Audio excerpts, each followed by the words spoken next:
YouTube. So. Oh, okay. In that case, I guess. Yes, sir.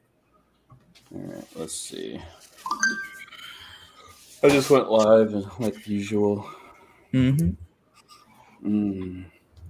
Yeah, this is pretty good. But I agree. I remember you and I talking about that fact, how neither one of us really liked Brewery West, and I gave it multiple tries. I can't say that I like much of their selection either. Yeah, it's just too. I think that's what it is too. I think it's that malted hops. It tastes everything almost tastes like the same, and it's like that makes really sense. dry and heavy. Not good beer for you. No. What was surprising? Well, I'm not surprised because I love this shit. But the Topo Chico seltzers, man. Oh yeah, I sent that to you as soon as I saw it. Pretty fucking good. Not gonna Is it? lie. I think this is what made me throw up the other day. But Really? Well, yeah, man. Well, it's probably because it's all probably those you had fucking minerals in you, bro. Yeah, after you I'm drink, super right? healthy. I'm surprised like you don't have kidney stones after that. Oh shit! That's my dog. What? What's the onset like of kidney stones? By Green, here's Carter throwing one and sliding play across, and Brodeur saw it skitter by, taken to the outside by Carter, shoots, he scored! Jeff Carter has ended the game, a second successive overtime win for the Kings.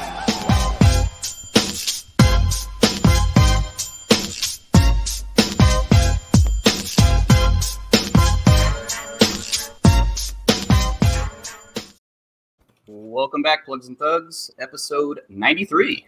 93. Yeah. Cut me and Dave off mid-conversation about kidney stones.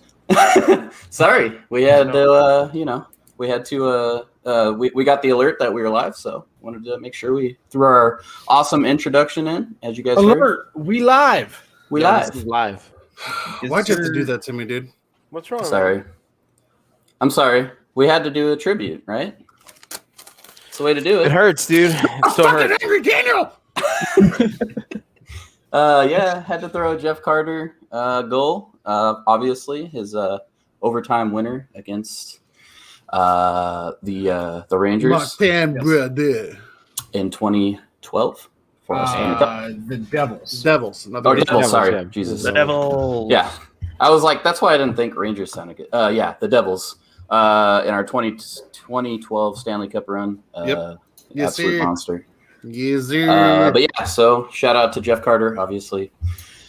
Traded, and we'll get into that towards the end of the show. Go ahead. I just saw this right now. Cut in. What happened, Chupapi? Minnesota Wild postponed tonight's game versus St. Louis out of respect for the community following the tragic shooting in Brooklyn Center. Minnesota Twins and Minnesota Timberwolves also postponed games today. Yep. Yeah, I think mostly because of the curfew. One, yeah. I think they have a citywide curfew. So. Oh, they do, but they can still play the games. But either way, though, like, bro, this is like that MLB and Georgia type shit, dude. Mm-hmm. Yeah, you're gonna start seeing boycotts. Anywho, sorry. Yeah, no, you're good. Yeah, no, that was that was something obviously that happened today, and it was. I actually think the Twins were the first one, but I also think they're supposed to play earlier. Yeah. So they postponed. Just 2 seconds. Yeah, you're good. I mean, we'll get into obviously this episode's going to be centered around trades. We had the trade deadline today. 3 p.m. Eastern was the deadline today. We have we didn't record last week, but most of these trades that I actually have in here are trades that have happened within the last week, maybe a little bit over a week, but either way, a lot of them are just more of the bigger trades. There was a shit ton, even though a lot didn't happen today on deadline day. A lot happened yesterday, man. Yeah, a lot happened yesterday. So it led to I wouldn't even say boring trade deadline because there was a big trade at the very end of right after the deadline had happened. Right, there was a big one that came in, but that's kind of what we're going to spend most of this episode on. We're going to cover the actual trades, and then we'll kind of give our thoughts on the winners, the losers, We'll talk Kings because there's some obvious news about that. Obviously, Jeff Carter we kind of touched on, but we'll get into it a little bit more in depth because we do our Kings centric part at the very end. Yep. Some other news happened. My guy, get out of here with that small PP energy, bro. You won't even come on cam, okay? Get out of here. It's just John. It's okay. It's just a bunch of haterade when it gets down to it. No, all right. It's not okay. Not okay. It's a Costco-sized haterade. Costco-sized haterade. It's a bathtub haterade. It's a bathtub literally full of haterade. So this will, it'll be a very, I think, a fun episode to kind of go through, just because it's all centered on, the trade deadline, our thoughts. There was some questions that came in that I know Steven sent to me, you, and Dave. Yep. So we'll probably get into most of those in the Kings portion because a lot of them had to do with that. There was one about Tampa Bay, his other team. And there was like 15. You didn't even correct the right word.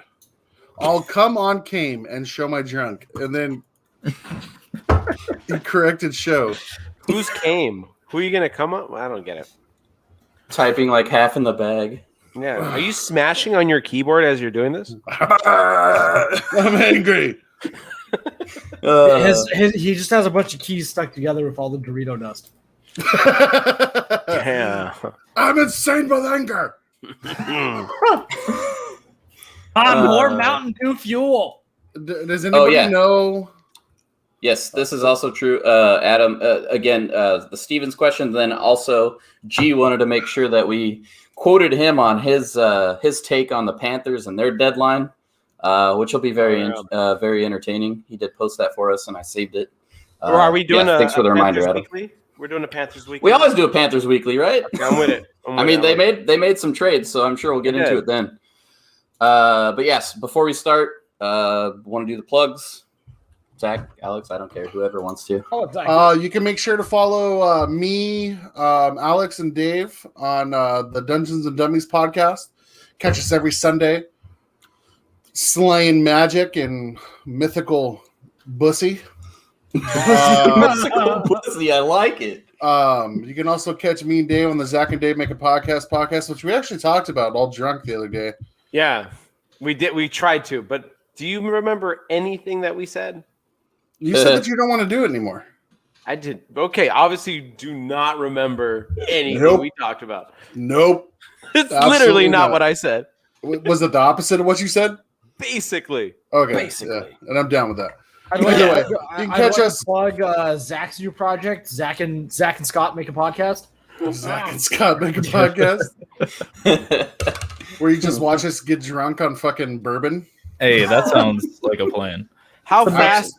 I mean, the show is only going to be 30 minutes. Zach's going to be drunk in like two and a half drinks, maybe. He'll smash the bourbon, right? Hey, okay. Hold on. Okay. Do a smash. I paced myself relatively well up until maybe like the last hour or two. And then I was just fucking. Well, okay. I'll agree with you there. You didn't go off and drink, like Jameson was available. There was rum that was available. You had your chance to make a fucking buffoon of yourself, and you didn't, which was great. Hey, guys, guess what? What? We got our first ever Twitch sub. Undead Viper 95 for subscribing with their Amazon Prime or their Twitch Prime. Wow. Thanks, man. Thanks, Viper. Appreciate it. You? Yeah. Can we do like a hug? Like, I don't even know what to do right now. High five. High five. High five, Dave. Virtual high fives. I traded Other way, him. Dave. Other way. I traded him at the deadline, and he still subbed. What a guy! He's still, showing the support still. Shout out to anyone that's been traded. Like me. 50 Oh, that's times okay. this year. Dave, I have good news for you. You can't get traded anymore. The deadline passed. Oh, fantastic. Hey, there you go. Do you even know what team you're on right now? I think I'm on Detroit. I don't Yes, even think Dave's team knows what team Dave is on right now. That's okay. He's here. He's here to have fun. I'm just here to have fun, and hopefully I get some ice time, man. It's because of that here sweet for the laughs. headband, dude. Mm-hmm. You don't like the headband? I love it. I do too. It's like man. He did. His hair came on with the headband. I did. He did Well, not my just hair go had for a jog. Yeah. My hair had already been done, but I was looking kind of greasy up here, so I wanted to hide that. Oh, so got you. And it's a new camera, so it really fucking stands out. I look like I'm wet. You're What's looking wrong like with a that? wop. Look like So a this wop. this just keeps A whack. everything like fortified. Like just we're good. Anywho, Fortified. But yeah, like we're talking about, you can follow us like on all those socials over there. Thank you again to Viper for subscribing. Truly appreciate that. Yeah, thanks, man. Attaboy. yeah, that's very nice that you didn't have to do that. For No, you real. did not. Yep. Anyway, We have an awesome episode. Lots of shit to talk about. I mean, Yeah. there's like a bajillion trades with it, within the last like, week or so. I know it's pretty crazy. A lot of big ones too. I mean, well, or at least relatively big ones. So I guess, do we want to just go through them and comment more on the bigger ones and then get to the questions at the end? Let's run through all of them and then we'll just circle back to the questions. Okay, sounds good. Don't need to keep the people waiting. Yeah, No, exactly. no, we do not. Vinny Hinostroza goes full circle back to fucking Chicago as he got traded from Florida to Chicago for Brad Morrison. Fucking full circle, bro. He looks like a Chicagoan. There's a lot of full circles. What do you mean? He just looks like he's like somebody from Chicago, from the mean streets of Chicago. Like he likes deep dish as opposed to like thin crust? Ugh. He thinks of pizza like a cake. That's Okay. me, son. Okay. He thinks of pizza like a cake. Can we get people to comment that can actually fucking spell? Yeah, Jesus seriously. Christ! I didn't realize middle was misspelled. Oh, What the fuck is Midel? I was about to say. Midol? Are He you was- taking Midol? Are you trying to say Midol? Kyle Palmieri, Travis Zajac traded from New Jersey to New York for a first-round pick in 2021, Islanders. and two minor leaguers. I would just like to say that for people watching that don't necessarily know who these people are, Fulson spells just like he speaks. Fucking smooth. Smooth brain. Smooth. I couldn't edit it. He said. Smooth. You shouldn't have to edit it. You should have spelled it right to begin with. Take your time, mijo. Next Take time your you time. next time you chirp, bring a dictionary. It's true. He said autocorrect Hey. supposed to fix that shit. Yeah, This is to true. be honest, I It's, gotta that's agree. fair. That's You fair. must be Autocorrect misspelling helps me. middle like all the time, dude. Yeah. It For it to stays just on the pick up keyboard. on that. Yep. Yeah, it's like, oh, he said it way too many times. He obviously meant that. Yeah. Brett Conley, Riley Stillman, Henrik Borgstrom, and a 7th-round pick traded to Chicago from Florida for Lucas Carlson and Lucas Walmark. Double Lucas. Nice. Double- That is a trade. Yeah. Yeah. That's a It is trade. trade. Someone made that. Patrick Nemeth traded from Colorado to Detroit for a 4th-round pick. I mean, that's fair. I didn't even know Patrick Nemeth was actually playing. So, I mean, there's that. Well, I mean, yeah. I mean, he was in Detroit, so that makes sense. That's true. Unless your name's Dylan Larkin, nobody knows you're there. Or someone else who's Yes. Or not there Madison anymore. Bowie, or fucking what's his name, Moritz Sider, who was on fucking Tinder. Philip Roenick. Did you guys see that shit? Fucking Moritz Sider. He goes to Detroit's training camp right after getting like drafted or whatever, and he's all up on Tinder, dude. Somebody screenshotted his shit. New to Detroit from Germany. Yeah, gotta find people. He's got to make Hey, I friends. respect Yeah, dude, it, you gotta yeah. make friends somehow. It is dick, Yeah, man. that guy fucks, dude. I hope so. Brandon Montour traded to Florida from Buffalo for a 3rd-round pick. I actually like that for Florida. Brandon Montour, I've always liked the way he plays. 100%. Yeah, Kind of has an edge, has a great shot, and skates very fucking well. Well, he is literally a watered down internet player. Yeah, without the size. Yeah, That's fair. watered down. Yeah, that's fair. Toronto acquired Riley Nash, who was out for 4 weeks with a knee injury. Oof. Okay. From Columbus for a conditional 7th-round pick. So what I did here with this trade, though, that they can use, since it's 4 to 6 weeks, they can use I think long-term IR. Yeah. So they wanted to utilize that if they needed to for trades to make. Things that make you go, Another trade that makes you go, Devin Dubnyk traded from San Jose to Colorado for Greg Patterin. Again, 17 man. Yeah. Things that make you go. I mean, is it though? Because I mean, San Jose is not really doing anything. No. They're ahead of the Kings in points. But at the same time, why does Colorado want Devin Dubnyk? Like, I think they're looking for depth have- at the position, right? no, they have 2 good goaltenders. Yeah, but is one of them their hurt starter? again? Who's their starter? Grubauer. Who's the other one? The other one is Francouz. Okay. Francois, whatever. Okay. Yeah, Francouz. Whatever. Someone take over for me. Yeah. So You next can't we read. had Toronto acquired. This was another I'm still kind drunk. of a head scratcher too. Toronto acquired David Riddick from Calgary for a 3rd-round pick in 22. I think this goes on to that question that Steven had posed to us. I think they're looking for the depth.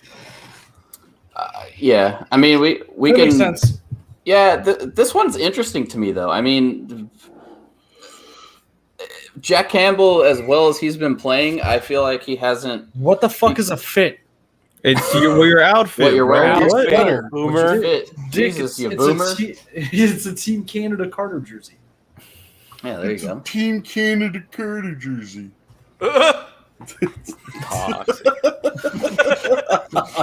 My word. But I mean,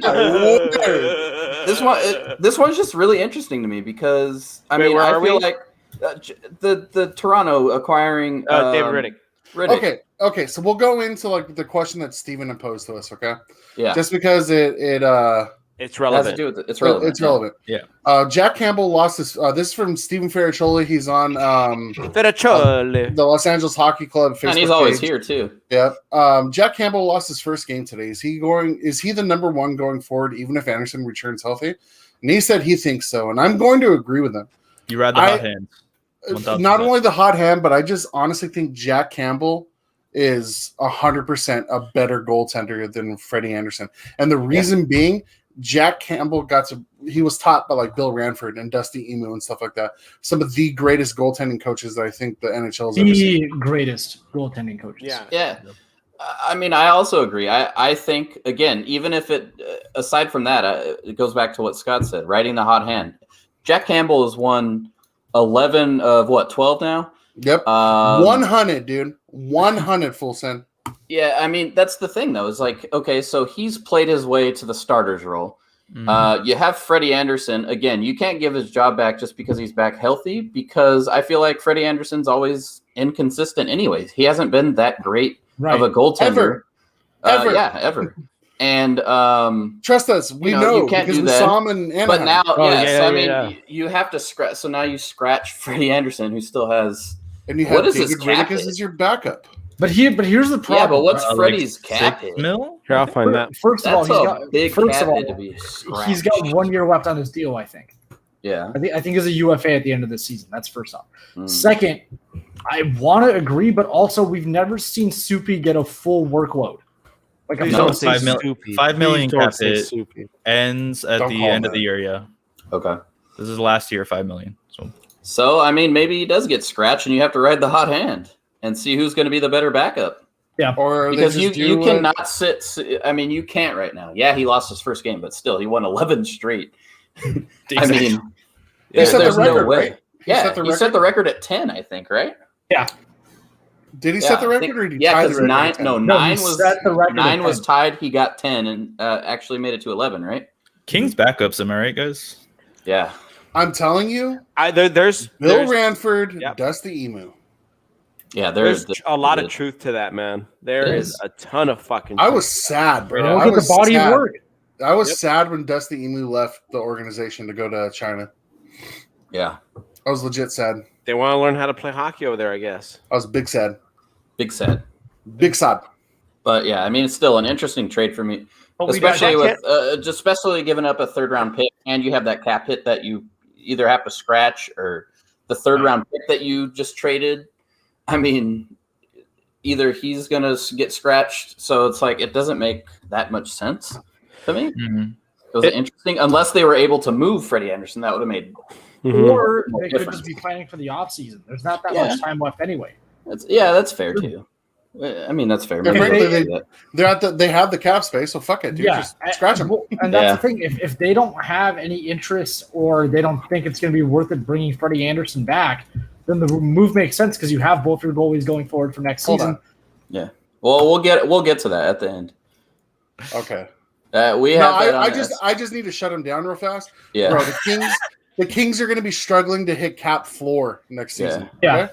We for have the next 20, few seasons. I think for the it's next 20 few seasons. Yeah, I think we have 23 or 24 mil open with nobody leaving right now. Yeah. Nobody additional leaving. Yeah, 4x4 looks. contract. Yeah, that contract I only like because we have to hit the 4. Oh, dude, Iafallo's worth it. We'll get to it at the end, though. Yeah. We will. But I agree. Ottawa ships Braden Coburn to the New York Islanders for a 7th-round pick. That's a trade. Yep, that is a trade. Yeah. Here we go. We got a big one. Depends on how you view this, but whatever. The guarantor of 1st-round picks, Taylor Hall traded from Buffalo to Boston along with Curtis Lazar for Anders Bjork and a 2nd-round pick. This is the dumbest trade I've ever seen, considering exclusively what happened with some of the other bigger names. Hold on. Before I'll let you guys talk before I add in what I saw later in the day that they found out information on this deal. Jack, then you have to lead with Taylor. that.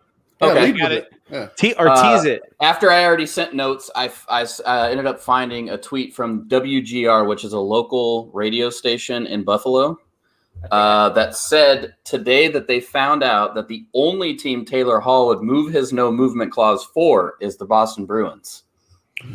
So they had to take what they could get. So they had to take what they can get, and that's what they got from Boston. They were either have to ride it out with Taylor Hall, get nothing, and he walks in the offseason, or you have to take what they just gave you. So Boston didn't fleece Buffalo. Taylor Hall fleeced Buffalo. Yes. What a piece of shit, dude. Yeah. What a piece of shit. That is what was posted by WGR. Is he the radio like station? All the guy wants to do is win. He just doesn't realize that he's the reason the teams aren't winning. Can you stop talking with vape coming out of your fucking... Yeah. God damn, dude. No. Sounds like a penis is slowly evacuating your mouth when you're talking. You sound like fucking Ricky Ricardo from fucking I Love Lucy. Lucy! You're not my dad. You can't tell me what to do. God damn. Mike Yes. Riley was traded to Boston from Ottawa for a 3rd-round pick in 2022. That's a trade. That's a trade. It was. And by the way, for anybody that just tuned in, we'll go into. We're just rifling through these and commenting on the big ones. It's kind of it, and then we'll get into it in depth after. Yeah. David Savard was sent to Tampa Bay in a 3-team deal. God, my bad. My bad.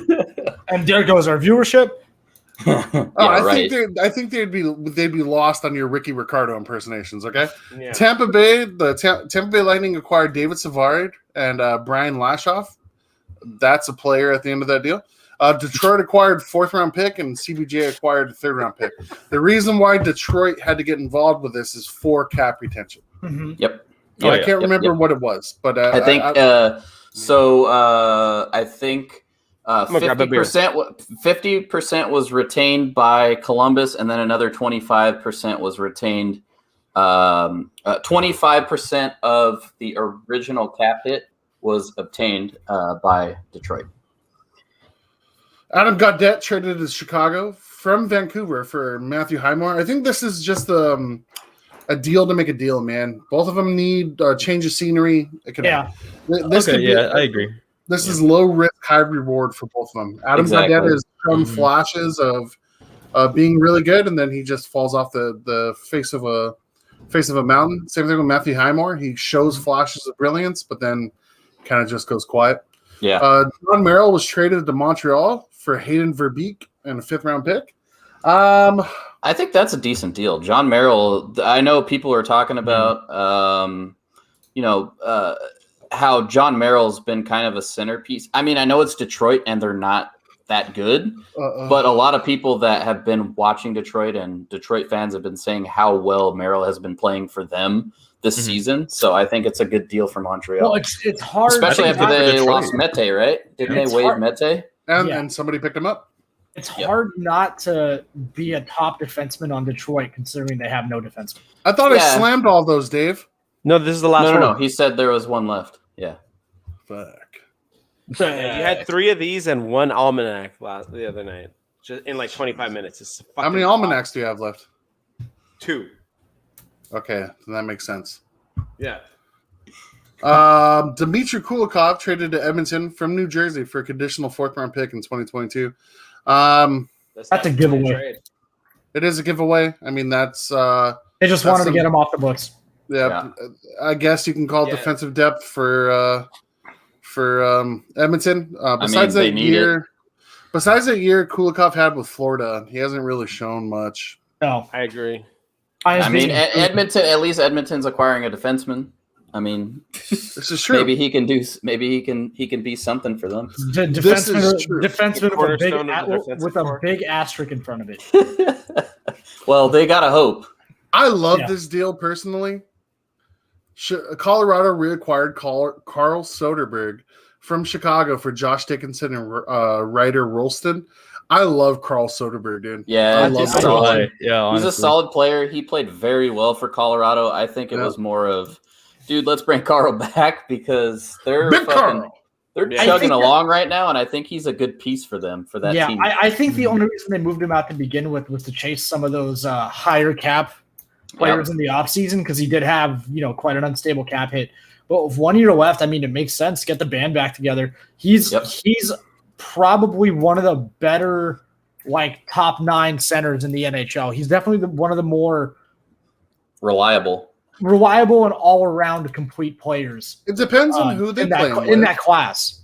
It depends on who they play him with, but yeah, I mean, he can be very productive in Colorado, man. But but that's the thing. Even that's the thing is he's going back to the team he just played with last season, right? Yeah. Who's their 3C? Tyson Jost. Yeah, bye, Tyson Jost. Yeah. I mean, he could either move down or I think Yost can play the wing, right? Yost, when they had him and Comfer, I believe Yost was playing wing. That's what I thought. Yeah. So they'll be able to fit it in, but I think this is I agree. I think this is a very solid trade. Colorado's just they're rolling anyways, and I think it was more of they know what they get from him, so why not? And a center depth, man. Yeah. One more complimentary piece, I think. Well, I mean, it's obvious that they're loading up for a cup run. Yeah, they want to win this season. Oh, for sure. And look what they absolutely have a shot. Look what wins championships, man. Center depth, dude. Yep. And obviously defense, but center depth wins you championships, bro. Yeah. You know for a fact that you have a pivot out there that 1 can produce and 2 win you a draw.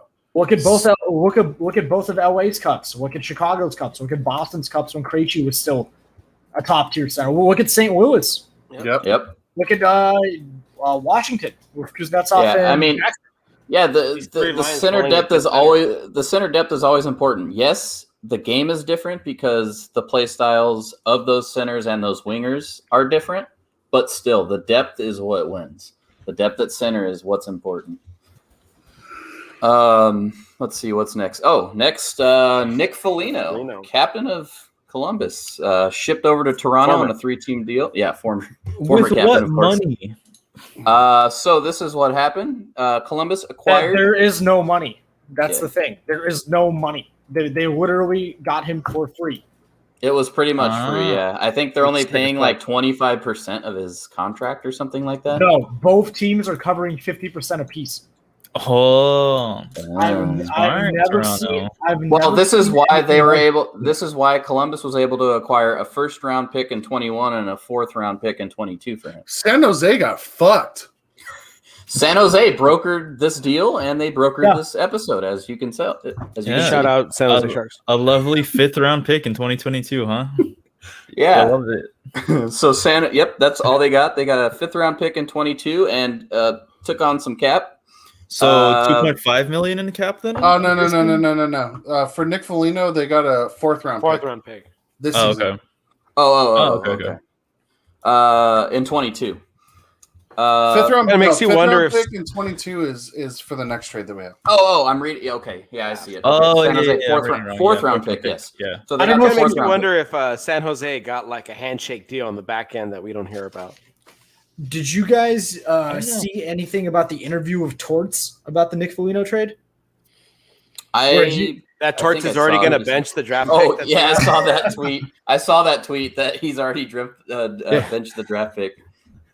He pretty much said that he's like very upset with Savard being moved out and Foligno being moved out, not because he doesn't think it's a good deal, but just because those were two of his favorite guys in that locker room.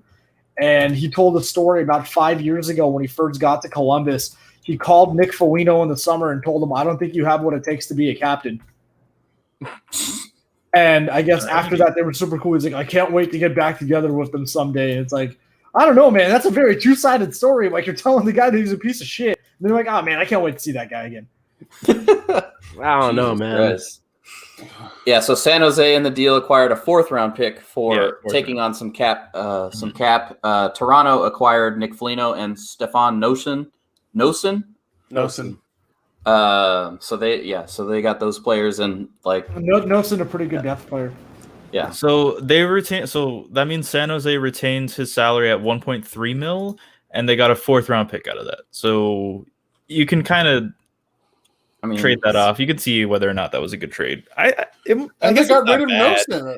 Cap retention and a depth player for a 4th-rounder. It's not bad.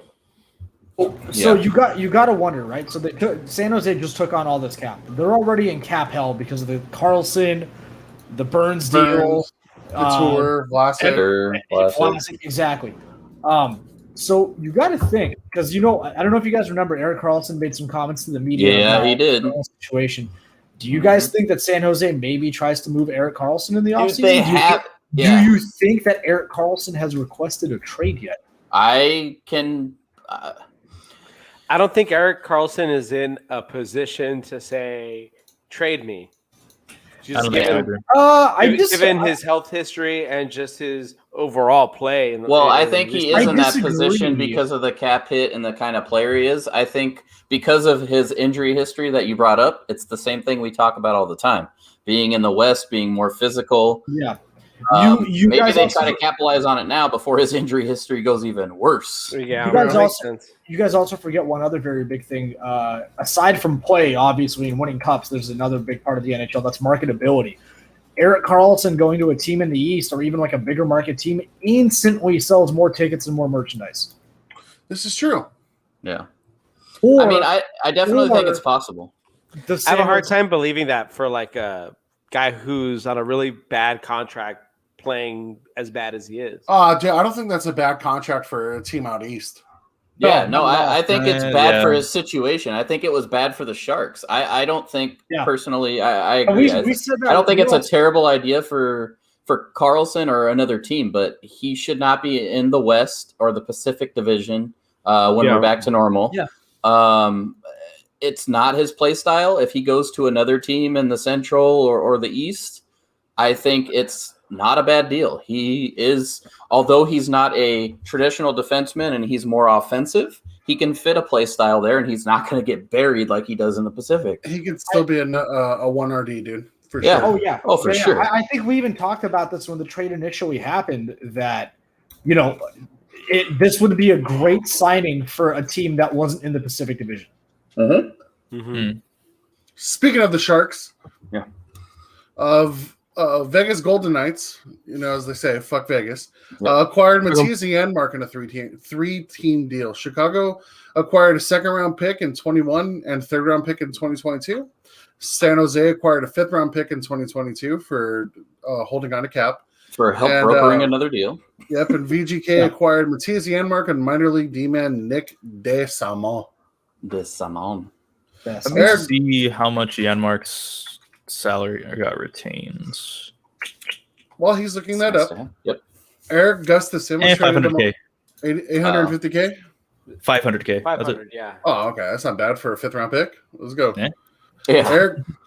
Eric Gustafson was traded to Montreal from Philadelphia for a 7th-rounder in 2022. Montreal fleeced Philadelphia right there. Yeah, agreed. Yeah, so this is this kind of goes back to what you said about more of a change of scenery thing.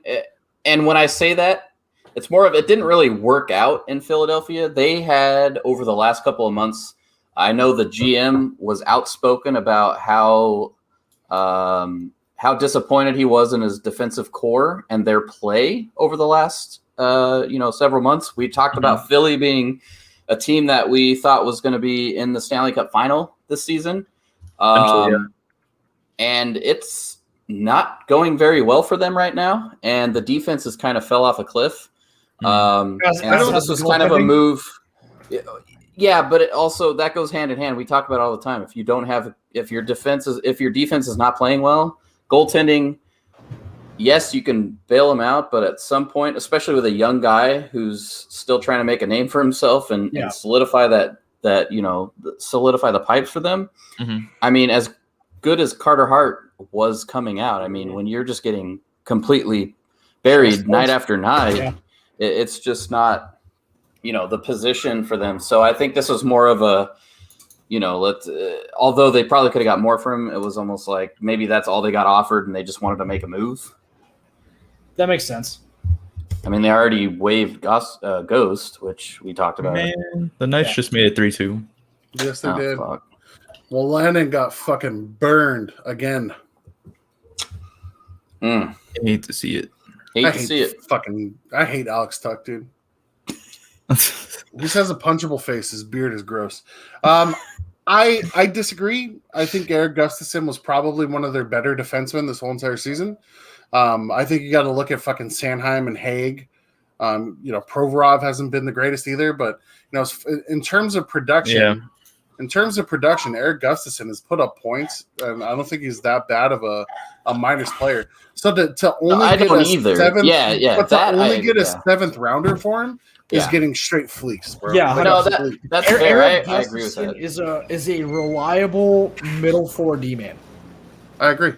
So a 7th round pick is they absolutely over on that trade. They did. What I meant is they weren't going to move some of those guys. Like we thought, Ghost may have been moved. Obviously, he was waived and cleared, right. But I think with some of the guys that you just mentioned, that those are part of their young core going forward, that they didn't want to make a knee-jerk reaction and trade them away because of You're right, but also for a player of Gustafsson's caliber, they should have went for more. But I think this was a last-minute deal. Honestly, they could have packaged both of them for another time. I mean, Matthias Ekholm was on the block pretty much all season. Why not ship both of them over to Nashville? Or try to, at least.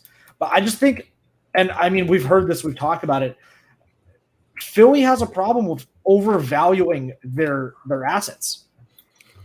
Well, I mean, this is a straight undervalue, bro. But that's what I'm saying is they've painted themselves into a corner where I'm sure, because I mean, look, we know that personality plays into some of these trades, right? Like, obviously, if I'm a general manager and Zach's a general manager and I don't like Zach very much, I'm not going to go out of my way to help the guy, right? Yeah. So, I mean, on the other team's part, like, why not strike when the iron's hot? But the thing is, if you've been burning bridges all over the league, coming in with, okay, well, we're looking to get rid of Ghost. Okay, we want 2 first-round picks or whatever. Yeah. When your hands are tied behind your back, nobody's going to offer you, exactly. Exactly, fair market value. Exactly. Yeah, that's fair. That's a fair assessment. And that could have been the case, because that's true. They were asking a lot, even for, like, at the very beginning when Ghost first went on the market. Sure, I get it.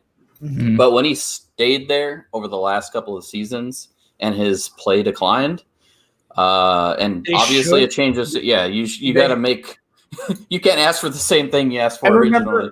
I remember they had an opportunity, and they backed out of it. I don't know if you guys remember last season, where it was confirmed that LA offered Adrian Kempe and a second-round pick for Ghost. It was like 2 or 3 seasons ago.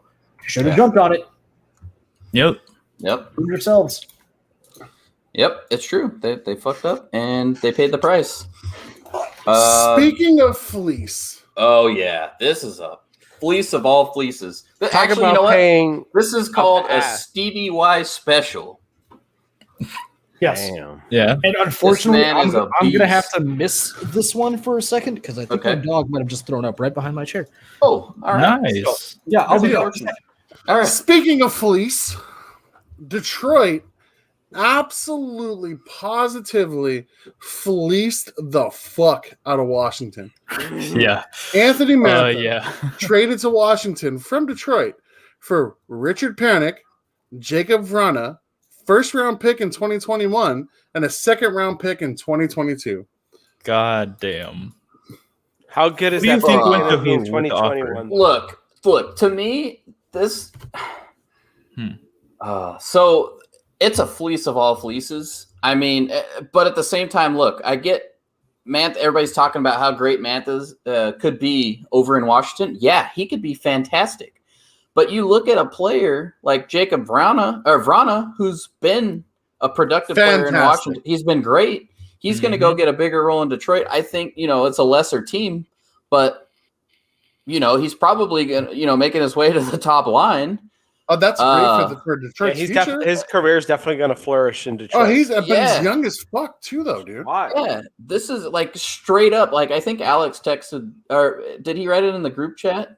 I don't remember. He's either way. I think Alex said something earlier. He was like, Jacob Vrana for Anthony Mantha might have been a 1-for-1 deal. Could have made sense. Yep. Or maybe even him and a pick. But then you throw in Richard Panik and another pick, and it's a first rounder and a second rounder. It's not like a fourth rounder you're talking top round. Towards the end of the first round, though. Yeah, but still, either way, it's still a first round and a second round pick. Depends how fucking deep top they go. of Jacob Vrana and Richard Panik. It's like a faux second round pick. Morning. Yeah, Hey, so even two second rounders, Jacob Vrana and Richard Panik is still a fleece. Yeah, it is really fucking high. I'm just trying to find a way around it. I'm sorry, Alex. You're still muted. Okay, now I'm not. There you go. Now I'm good. Was it throw We're up? still talking it. It was. I wanted to bring up actually. That was the nastiest, like bulbous, lumpy chunk of disgustingness I've ever seen. It was like dog shit out of his mouth. Yeah, it was the lumpiest, ugliest thing I've seen since the first time I saw Zach naked. Thanks, man. That's a very nice thing to say about Zach. You fucking. It's okay. asshole. He's been taking shots at me all night. Oh, okay. Dude, Mike, because of the beat Stevie thing? straight up took Brian McClellan, bent him over, and just went to town, bro. Yeah. Thank you. Yeah. Hey, you know what? Finished in him and on his back. He didn't even have the common courtesy or the goddamn courtesy to give him a reach round, bro. No. That's the kind of person you don't Dude, want. honestly, look, if they did a Mantha for Vrana swap straight up, give both those players a change of scenery, that trade would have been okay. I mean, they're like the same caliber player. We literally just said that you said that. Well, yeah, but he Vrana didn't know doesn't that. need a I change told him of what you told scenery. me. And they are not the same caliber of player, dude. They're actually opposites, man.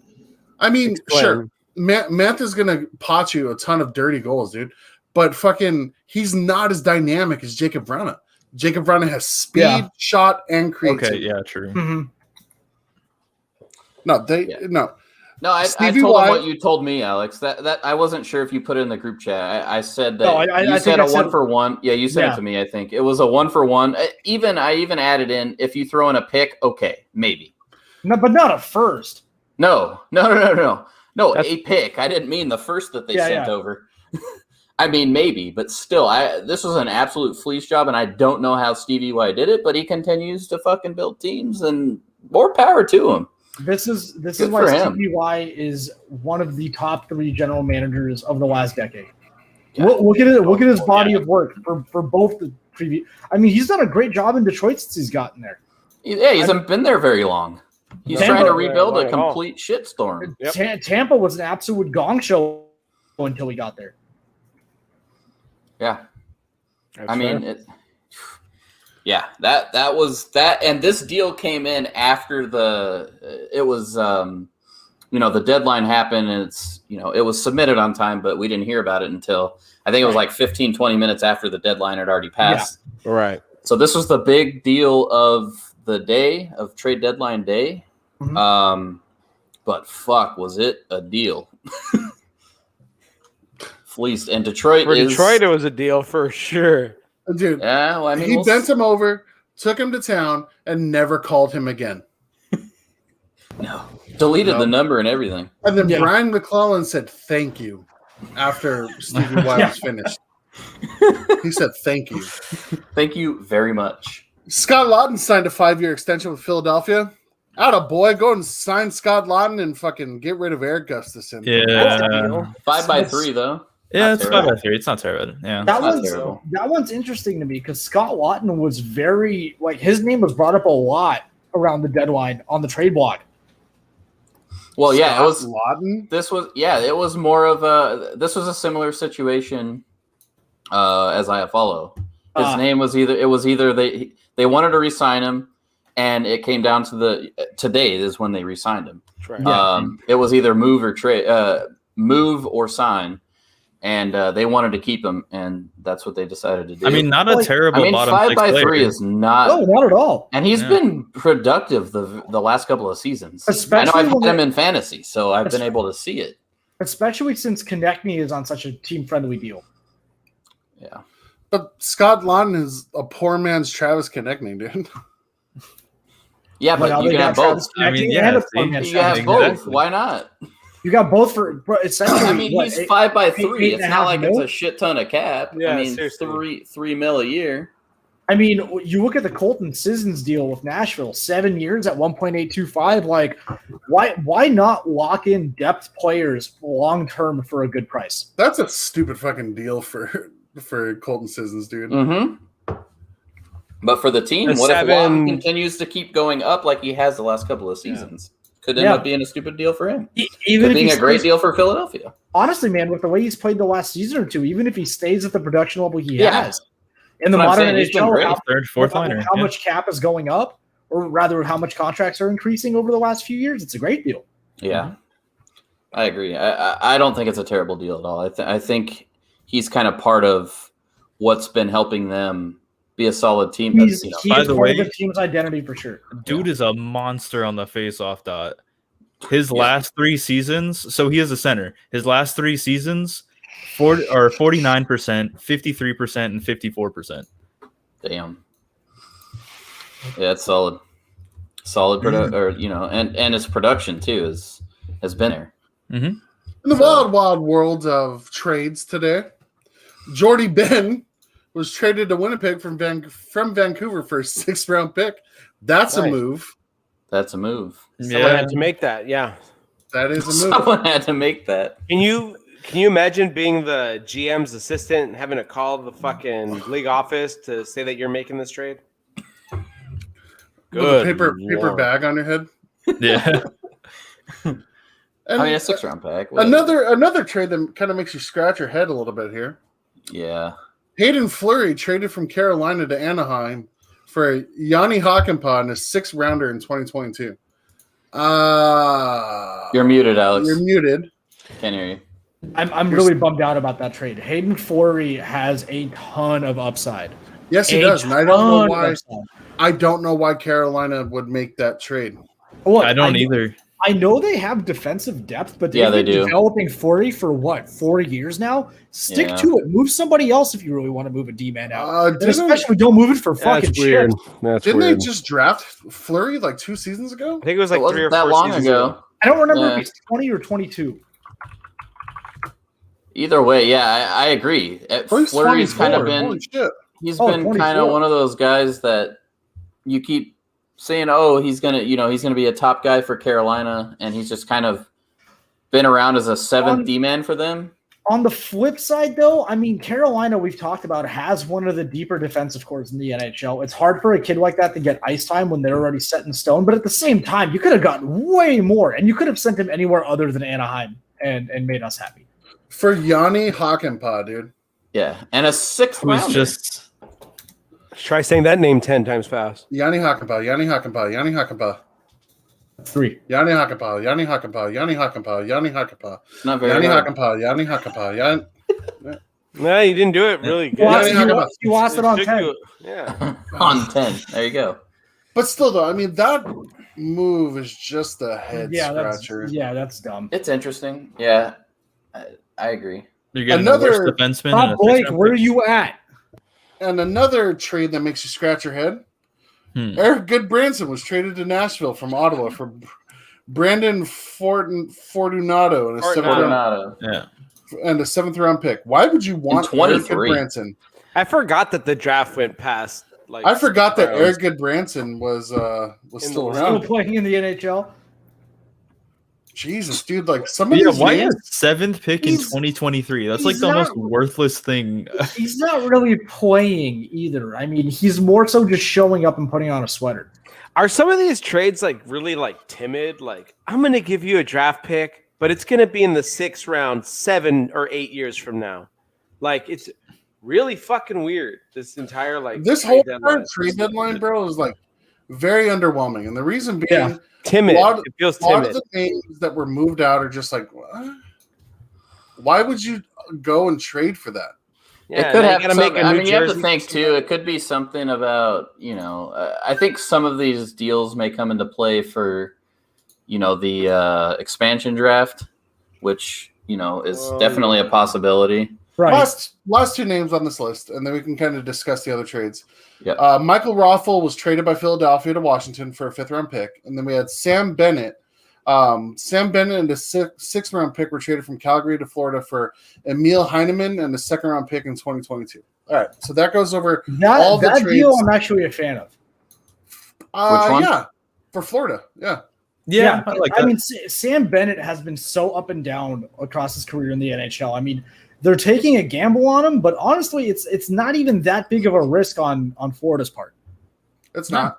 Yeah, I like it.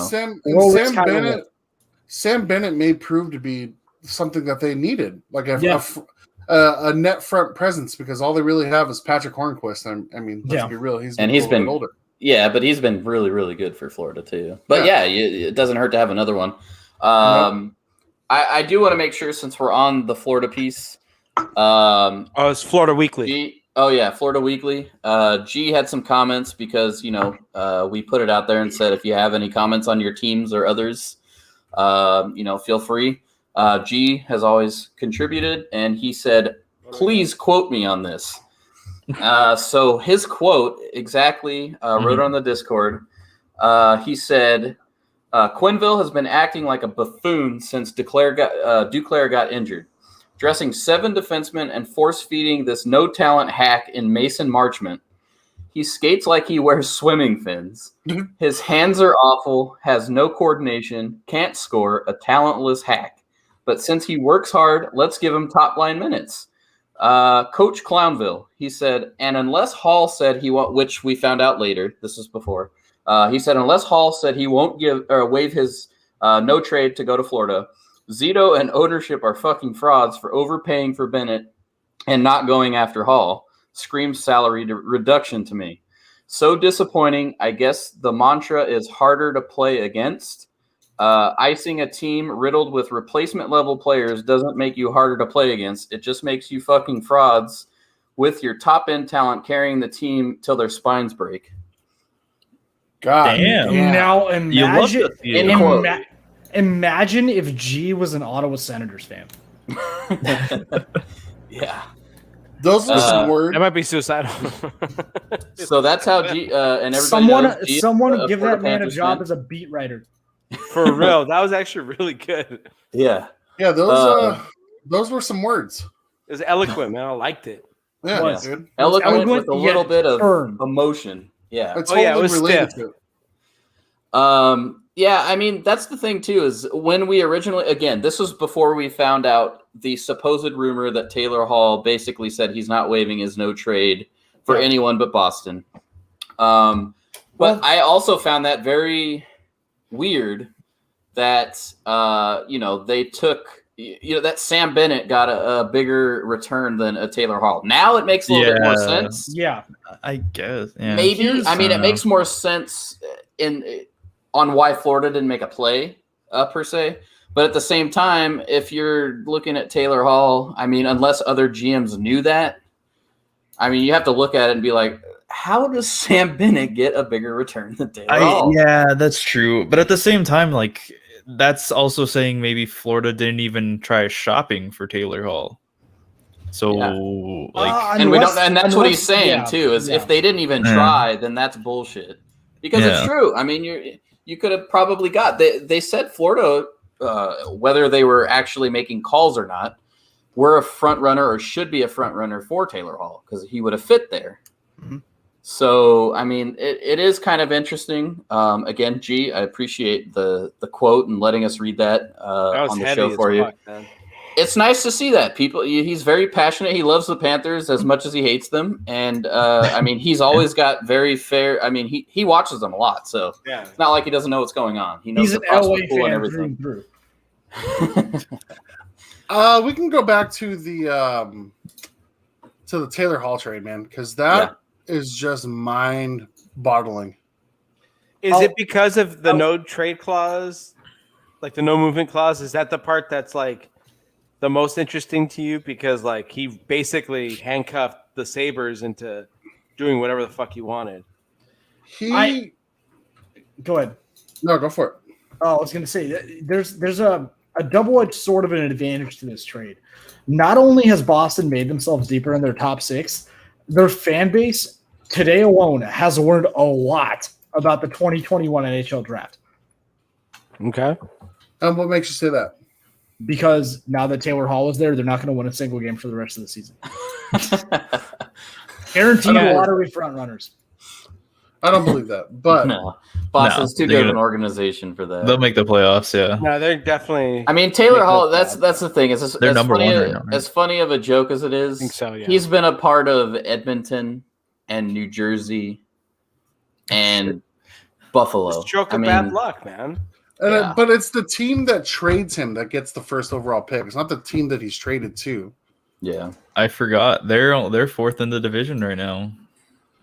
Yeah, they lost 8-1 to Washington the other night. Boston's fourth in the division. Rangers are 4 points behind them. Or Rangers and Flyers are both. There may be some truth to what Alex was saying. They might lose. If they lose their next game, I'm all on board that they're getting first overall in the draft. That's going to be really hard considering where he's basically put Buffalo. So let's ask this question then. Okay. Who won the trade deadline? I like to think that Washington won because of who they got, but they also within the same breath lost because of how much they gave up. I think they could have been a little more. They could have used a little more tact in building a trade that made a little more sense for them long term. I think. On the flip side, same trade. I think Detroit did. I think Detroit added a lot of good pieces and a lot more prospect depth going forward, even though they already have quite a bit, by shipping Mantha out for literally 3 times his value. A king's ransom. The Taylor Hall thing is the only one that, I think in my eyes competes, but given Boston's situation and given Taylor Hall's track record, it's a little tough to say. If Taylor Hall comes in and starts playing at, Taylor Hall in New Jersey when he won the Hart level play, then with a guy like Krejci, Boston he's going to be on one of those lines. He's going to be on that line, and hopefully, honestly, they might even get lucky because Taylor Hall might snap Jake DeBrusk awake. Yeah, because he's got to play better so he doesn't get kicked off the top. If DeBrusk, Hall, and Krejci can work together and become like an elite caliber second line, dude, their top 6 is ridiculous. Yeah, that's fair. So, I think that's fair. I'd agree either Detroit. I actually might even say Toronto, to be honest with you. Toronto or Boston, just because Boston got Taylor Hall. Toronto had a great deadline, man. Yeah. Yeah, they rounded out their team pretty well, actually. People were, kind of criticizing them for giving up the first rounder that they needed to give up for Foligno. But at the same time, I think in the grand scheme of things, you think about it, they had to give up a larger pick. One, because they're, like you said, it's going to be back in first. And 2, you got to give up something of value if you want somebody to retain salary. You had to entice somebody, a third team, to come in and take on cap, so you can make it work. So I think that that they had a really, really good deadline. So I don't think that's a bad pick at all. I think a team that had a very, very good deadline was the Los Angeles Kings. I was gonna Well, bring that up when we were done. It's a good, but that's it's a great a good call. segue. But let's. I have another one though. I think another winner is something that again Steven mentioned. Zach, I think Tampa could definitely be a front runner for winning. They got a guy in David Savard who is going to be a very, very big presence come playoffs. And if Kucherov comes back too, so does now Tampa you're talking about a fucking filled out fucking team here. Does Tampa Which, have as we stated before, top 4 D-men now? I mean, that's the thing. It's like David Savard is a very, very good D-man. As we've mentioned before, Kucherov will come back for the playoffs because he's faking an injury. So yes. The big question is going forward, what defines too much depth?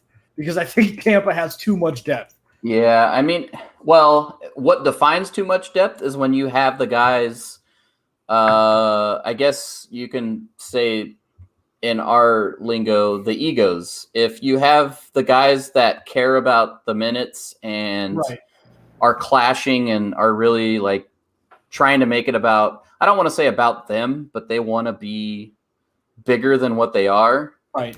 Then you have a problem. If you have a team that's buying into the system and saying, look, we have all these great players on, deals that are working and we're fucking rolling. If everybody buys in, you don't have too much depth.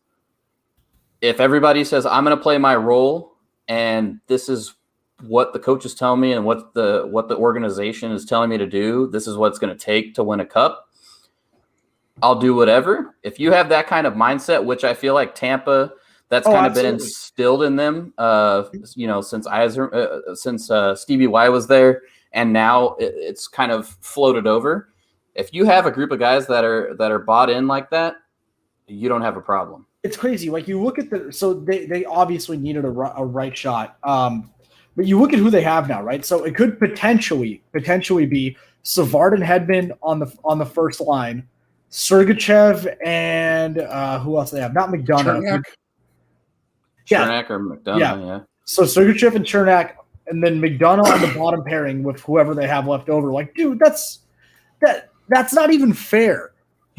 Yeah, but that's what Steven brought up in his little comment. It's like it kind of tipped, and especially in the playoffs, that tips the scale. Oh, you have another solid top line.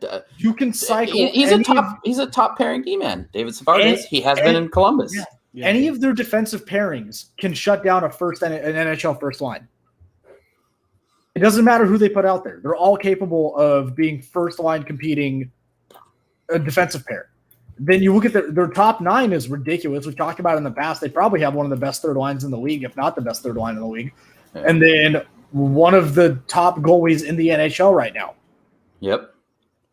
The best goalie in the NHL right now. The best goalie in the NHL right now. I agree. Yeah. But the depth on this team is ridiculous. And even now that Stevie Y is gone, they still continue to make these ridiculously. Well, it's the culture now. But why are teams letting them stack like this? I mean, if I've it benefits been the other asking teams, that question forever now, dude. Like, why are people doing Tampa Bay favors, man? Yeah. Like, seriously, why? It's crazy. It's very crazy. I don't understand it. Why they're the such fuck? a stacked team. Why? Yeah, would especially you... teams in your division. Didn't Detroit do them the favor taking on Cap? Yeah, they are literally a Hut team, dude. They're a Hut team. That's like a 12-year-old Hut team. Some 17-year-old in Saskatchewan dumped his entire McDonald's salary and most of his bar mitzvah money into EA Hut packs and built the Tampa Bay Lightning. Yeah, bar mitzvah money is a lot of money. It is a lot of money. It's yeah. But yeah, I mean, I that's never have another understood thing. that either, though. The desire, it feels like teams have to do favors for Tampa. Yeah. So before it's like a fucking desire. It's like they really are effectively trying to do, like, help them win more cups. Yeah, I mean, how? So does before we get hate Boston that much? What do you say to people hate Boston that much? I mean, apparently not Buffalo. Yeah. I mean, before we get into the Kings and their deadline and the other thing, so are there any deals that you are surprised that didn't happen? Ones we've talked about leading up to this deadline that you were surprised a team didn't make, or I'm surprised some of these cup contending teams didn't take a more serious look at Matthias Ekholm or Ryan Ellis. Yeah, me too. Because that Nashville wants to switch things up over there. That they do. And those are two very, very – I mean, those are both David Savard level demon. You know what I mean? So that's a very interesting point, and I do agree with you. But Nashville has pushed their way back into the playoff picture. Mm-hmm. And so a lot of people are saying maybe they took these guys off the trade block because now they are in a position where they're rolling again. Maybe they're getting things going, and they don't want to lose somebody of that caliber. So, yeah. I mean, if they told teams they're off then it's a little bit different. But no, I agree. Big Daddy. Hey, Big Thick Daddy. How do we feel about Big D? Like what he said yesterday? Oh, I wonder. What did he say yesterday? So yesterday he slammed the NHL because yesterday was the Colby Cave Memorial, or not yesterday, but there was the Colby Cave Memorial, and the Oilers had to play like right after that. Ooh. And so he slammed the NHL for scheduling the game. Yeah, and they said McDavid never says anything about he doesn't really come out publicly and say anything, and that was the biggest really slammed kid that passed away, right? Yeah. Yeah. And so they did a memorial and then immediately played right after. And I think there was a lot of players that knew him, like were close to him, right? You're muted, Alex. Yeah. But yeah, I mean, he was close to a lot of the roster players, and none of them wanted to play. And that was the big. I guess they'd been campaigning to either cancel or reschedule the game. For days. Make it later or something. For days. Mm. Yeah, I mean, well, and I think what he said, I don't know. I'm sure Scott's working on looking up the quote or something, but I can pull up the quote. Yeah. I think he kind of said something along the lines like that the NHL's kind of been able to reschedule for COVID and everything just on the the fly, just on a whim. Just hey, obviously it's a little bit different, but at the same time, when you have a team that has roster players and it's a situation like that. Like a situation like today, where teams were able to reschedule and things like that. Like, I mean, why can't you just push it back a little bit? Like, I think he was even saying a couple hours. Yeah. So he had said some days are about a little bit more than just hockey. The performance tonight just wasn't there. But today's about Colby, his memorial and celebration of life. You're asking a lot from guys to sit through something like that, to remember your teammate and see what that whole family is going through and be expected to perform that same night. I'm not sure what the league was really thinking here. So that's... Yeah, they were teammates with him. Yeah, that's... Yeah. Mm-hmm. I mean, on one side of it, I'm going to be crass and be like, well, I mean, people die every day. Fucking, get over it. But on the flip side of that, I understand where he's coming from. Yeah, because I mean, this is someone that guys cared about. So of course it's a teammate. Yeah, and so of course it's gonna affect their play, and that's what McDavid's saying is regardless of how these guys handle this and how these guys handle this death and memorial, it's what's gonna be on your mind if you have to play right after the 100%. Memorial. And here's the other thing is backing up what Zach said. Not to take away from death or whatever, but if this is a fan that passed away or something like that, I think we would all be looking at it a little more judgingly. But yeah, given that this is somebody that these guys have a relationship with, right? Played with, shared ice time with, mm-hmm. It's of course it's going to be tough to come out and play a game after that. It absolutely makes sense. Yeah. Well, it's one of those things where the league has to respect the team switches, man. Yeah, that's a no-brainer there. Yeah, I mean, the thing is it's not again. This is going to sound probably more crass than what I'm meaning, but our it's podcast the same thing. Really want. Yeah, I know, but I'm just saying it goes kind of to something like a situation today where you had teams from not just the NHL but from the NBA and the MLB saying, hey, we're going to reschedule our games, in support of this that happened. Right. That has nothing to do with, a teammate, somebody they knew. I mean, it's to support a movement. And at the same time, then you're on the flip side. Now you're talking about almost a similar thing where it's guys that actually play and know this, and you're having this whole thing in memorial. Kick it, bro. Kick it. You're back in the blue over here. You're gonna get us fucking canceled, okay? How?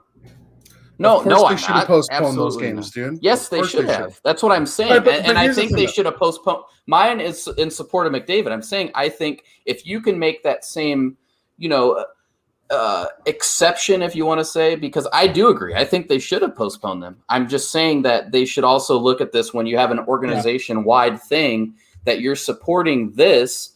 You should be able to reschedule that game, whether it be a couple of hours or the next day or whatever. Reschedule games because of a community movement or honoring your local community. You should be able to reschedule a game based off losing a member of your family. And he was a part of the NHL family. He was employed by the NHL. That's my point. I'm not saying that they shouldn't reschedule the game. I'm saying I think you should be able to make that same exception. Right, exactly. Yeah. All right. Not to say that ultimately, one on a social impact, not to say that one compares to the other. No. Yeah. But it's the same level of care is what I'm saying. Right, exactly. Well, here's the thing though, dude. Like, so should like the NHL postpone games because for the Yaroslav Lokomotiv plane crash for the Humboldt Broncos and stuff like that, because they did for the Humboldt, didn't they? No, I don't think they postponed games. No, they didn't. I think they did memorials for them pregame. But again, it was a different. We talk about this all the time. It was a different time. All right. Yeah. Society viewed and accepted things differently than we do now, even 2 or 3 years later. All right, but here's the thing, though. Okay? Here's the thing. On the flip side of postponing the game to like memorialize them and stuff like that. What's a better way of memorializing them, dude? Going out and playing the game that this dude loved and winning for him. You're not wrong, but also when you have something like that on your mind, you're not going to be able to give it 100%. Yeah, it depends on the player. Yeah. It depends on the person, obviously. Yes. Yeah, I am. It's true. I mean, it's a topic, but I'm just saying when you have, I don't know. It depends too, like how long they were trying to reschedule it. But I was under the assumption it was a thing that they knew was coming, and they had requested. They requested it, and I mean, I just think that with everything going on and the different reasons we're rescheduling things, they could have at least, I think, at least even done the same thing, like reschedule it for an hour or two after. Later. Like, it doesn't have to be a new day. Let the guys compose themselves. I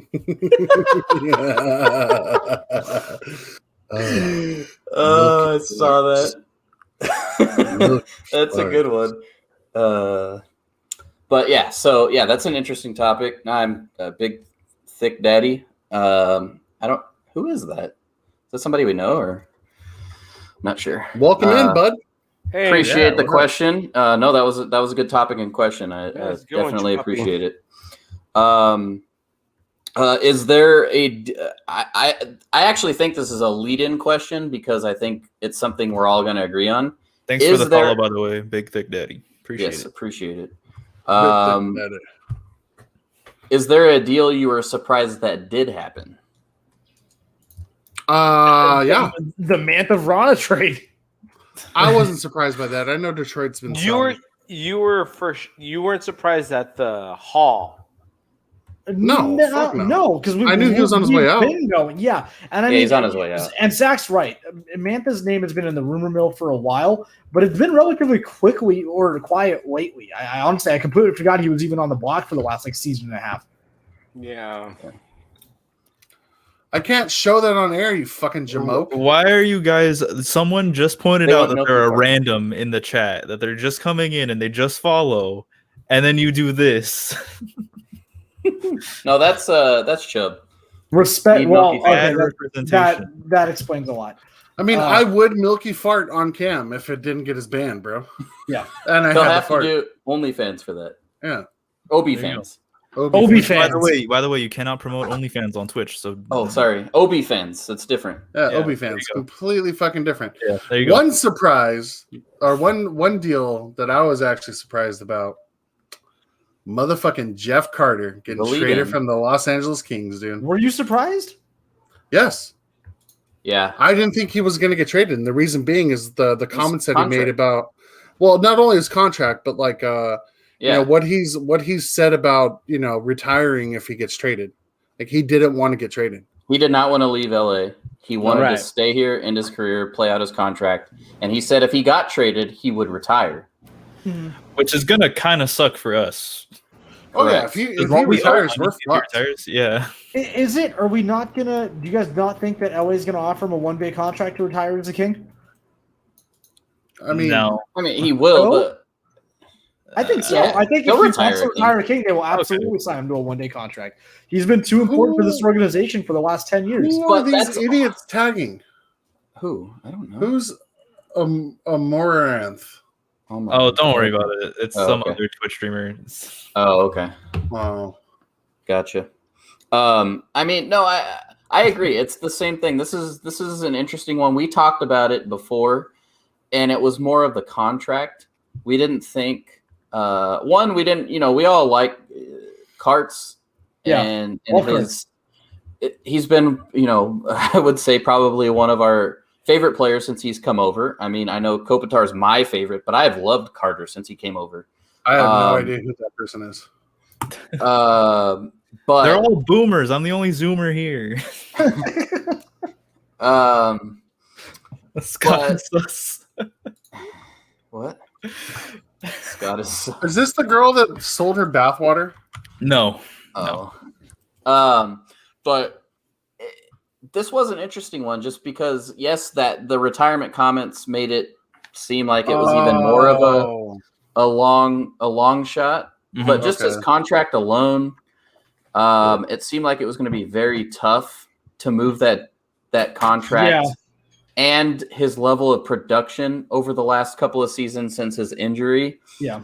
It was looking like we were just going to have to write out the contract, which, you know, sometimes you have to do that. And Carter is, you know, a player that if he did have to write out the contract, you know what? That's what we got to do. He's been a very, very respected member of not only the team, but the community of LA.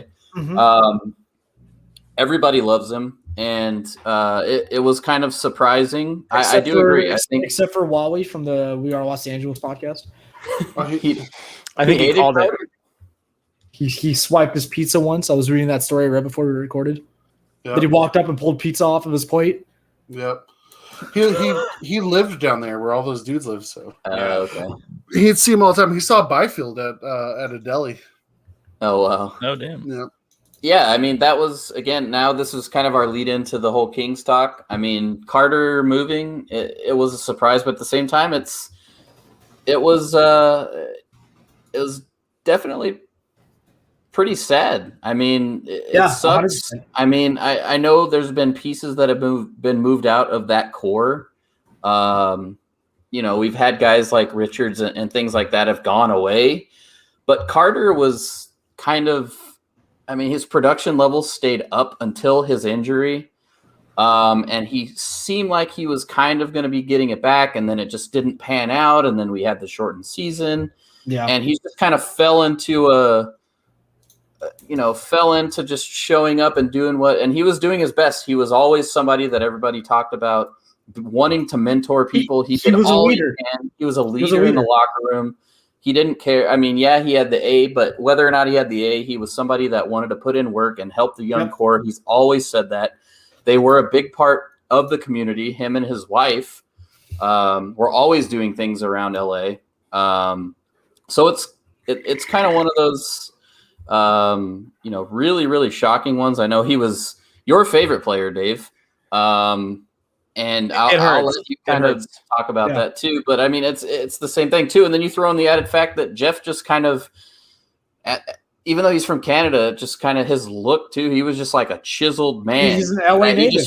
He's an adopted LA native. Yeah. As crazy as it seems, you know, that kid from Canada looked like a kid from Huntington Beach, like in 2 seconds from being here. He can model. He can be an actor. He just fit into LA.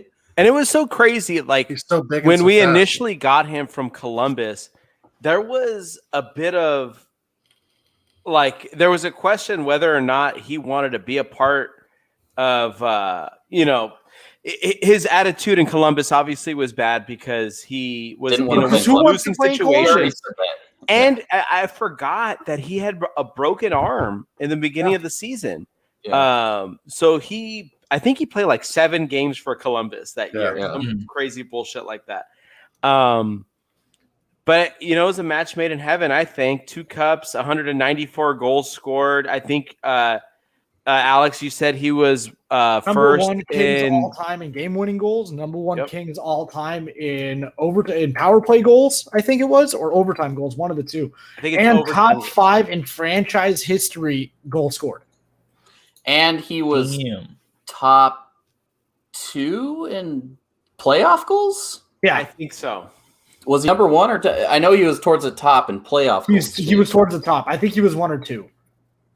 I mean, he did a lot. He wasn't just as much as I liked Mike Richards too. He was a heart, I guess, he's more of a heart player, and he like a heart over skill. He was a playmaker. Yeah, he was a playmaker. No, he was very skilled. Yeah, he was skilled. I loved Mike Richards. He's fell off the face of the earth. Yeah, I loved him for 2 years. He fell off the face of the earth really quickly.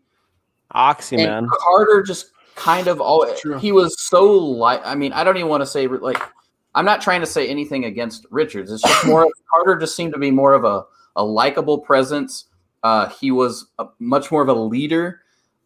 He did whatever he could do, and still, the biggest thing for me is whenever I got to see him play, whether it was in person or so big and so fast on TV before his injury, how quick he was and how his effortless first step was one of the most explosive first steps I've ever seen. I've never seen somebody move that quick and look so effortless. The thing is, he wasn't even that fast. His first step was just so explosive. Yeah. So much faster than everyone else. And then once he got going, he had the long strides. And then he had the momentum and he was gone. Yeah. Daniel, to your point that you made earlier, I put these 2 points together. Mike Richards and Jeff Carter, when they were in Philly, they were known as like the party guys. They were photographed many times with different chicks. They're best friends too. Yeah, man. Yeah. And it seemed as though Jeff, once they both got here, right? Richards held on to it and Jeff grew up. Yes. Yeah. Jeff Carter grew up, got married, fucking had a kid. I don't know what Mike Richards' situation is currently, but he was still known more as a party guy. It's not negative about it. It's just more of the difference. He didn't grow up fast enough. Yeah. Jeff Carter came to LA and became a leader. And he was a dad. I mean, the thing is, not even just a dad, like he actually had a kid. But that's the thing is he grew up and took people under his wings. Yeah, he became the and wanted to groom. That 70s line. Yeah. I mean, he actually was there. He was their in locker room dad. Dave Velarde under his wing this season. Now, I got a question for the future here. I think this is a no-brainer, but I just want to see what you guys think. Do the Kings retire Jeff Carter's 77? No. No. The fan in me wants to say yes, but the logical estimation for me is no. But here's the thing. It doesn't matter. It doesn't matter. You know what I mean? Here's the thing, dude. We all grew up relatively in the same generation of Kings fans, right? We grew up in the Fedorov era, but we watched this franchise come into its own, right? Yeah. And Jeff Carter forever is going to be cemented in our minds as one of the pillars of this franchise. Oh no, he's going down to Kings history. He'll always be a part of Kings history. Even though he doesn't get his name or his jersey number retired, he will be honored. Yeah. And he will be a member of. Don't they have a what do you call it? A Legends Hall of Fame too, or legend? Yeah, legend.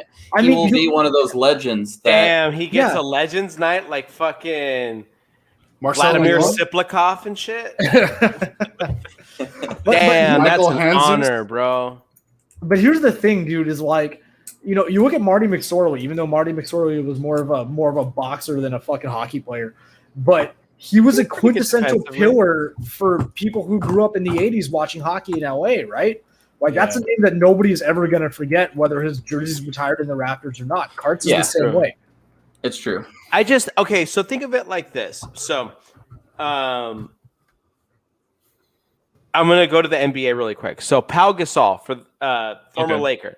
Yeah. He spent maybe 6 or 7 years with the Lakers, won 2 chips, right? Yep. It's already set in stone. The dude's going to get his number retired. I just think it's funny that it's the same.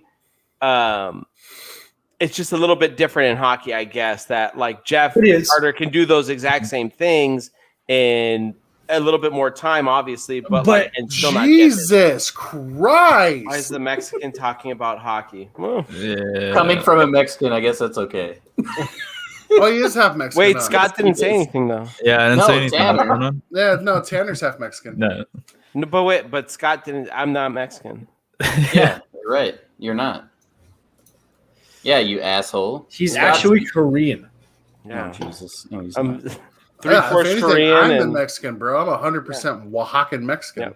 hey, he is. I taught him that. No, you didn't. Fucking Ron Burgundy did. 100% Oaxacan. Yeah, no, I agree. It's just Racist. one of those. It's one of those interesting things. I don't know. I mean, I agree. I feel like I don't think he will get his number retired, especially since there's so many guys that are already going to get retired from this generation, anyways. But were drafted and came up as Kings players. Look at the names we have in the rafters versus some of the greats that have played here. That's what I'm saying. Yeah, dude, like basketball, they retire the jerseys of everybody who's like won a championship with them and shit, dude. Like pretty much, yeah. I mean, But you it's look also, at basketball's also a different. That's not true. dude, Nick Van Exel had his number retired. Where? Yeah, where? I just played. Like Glenn Rice It's was high a school, fucking maybe. Glenn Rice was a pivotal member of the Lakers 2000 teams and shit. No one fucking cares about him. Robert Ory's up there, dude. Robert Ory's not up there. Well, he was a pivotal. He was a pivotal but part his of the number was fucking not three-peat, retired. That's what he's and saying. his number's not retired. Exactly. Yeah. So I mean, it's Yeah, that's what I thought. I don't know what you're talking about. Shit, dude. I loved Robert Ory as a kid. Oh yeah, that's what I thought. I think he has like 7 or 8 championships. That's fucking wild. Yep. And I he always has. wanted And to- I don't know if you guys know this, but he has a podcast. Does he really? And it just. I mean, everyone has a podcast. Hey, listen. What I'm saying is, we need to get Robert Ory on to talk about hockey. You know who has a really got like funny 4. You know who has a really funny podcast?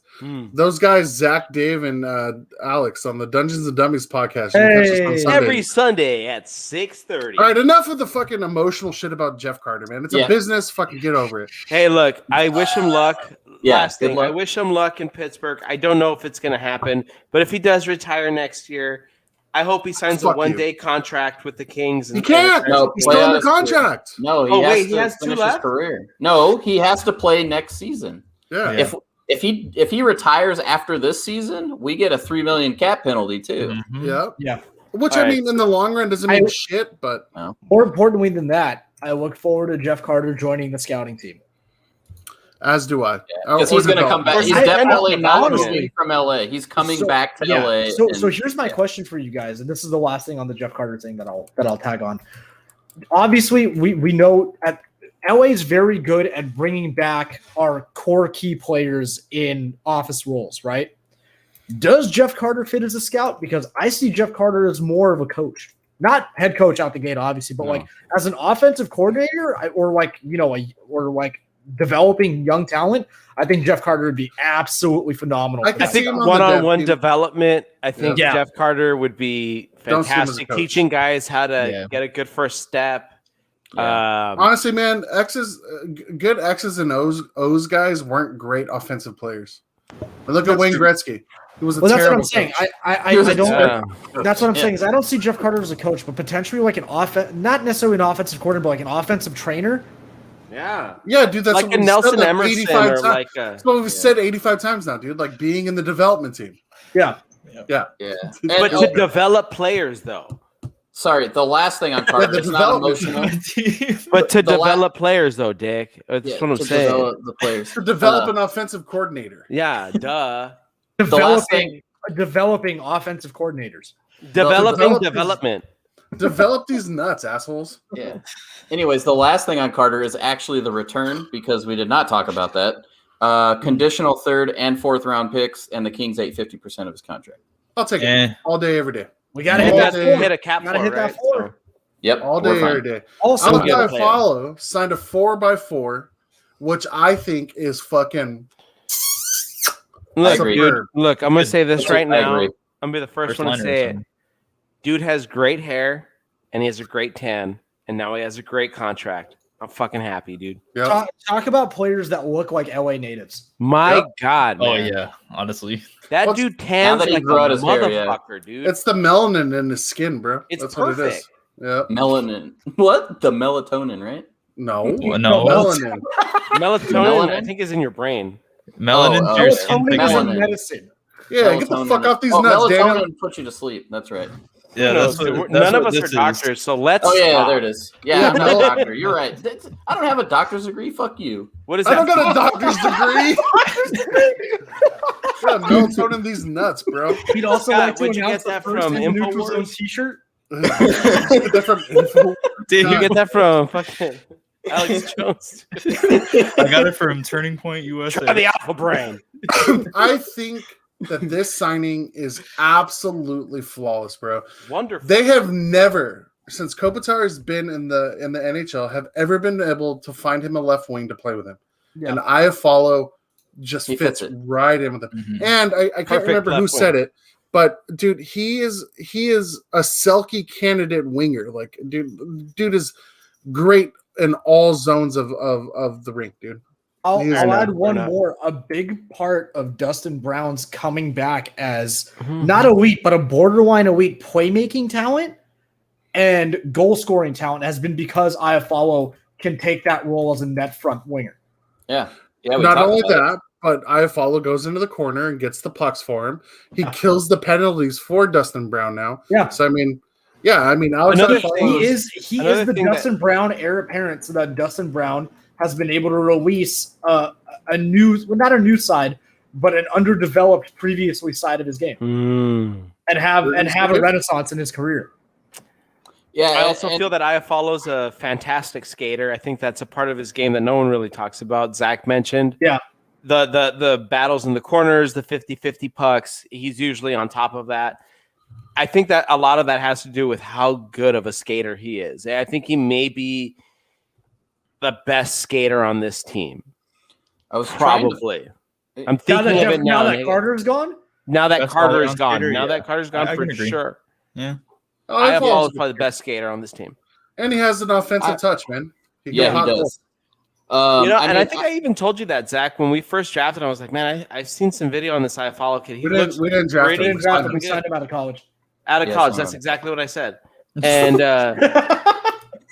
but I remember this conversation because I remember Zach distinctly saying, I don't know, man, if you know what you're talking about.